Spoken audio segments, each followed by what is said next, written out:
మనందరికీ ఫేవరెట్ అయిన మేతి చెమ్మన్ అయితే ఇప్పుడు నేను చేయబోతున్నాను. చాలా పర్ఫెక్ట్గా ఇంగ్రీడియంట్స్తో ఈ రెసిపీ అయితే మీకు చూపించబోతున్నాను.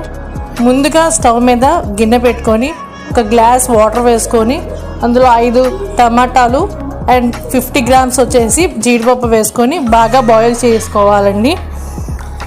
ఒక 5 to 10 minutes వరకు ఇలా బాయిల్ చేసుకుంటే టమాటాకు పైన ఉన్న తోలు అయితే తీసేయవచ్చు తొందరగా.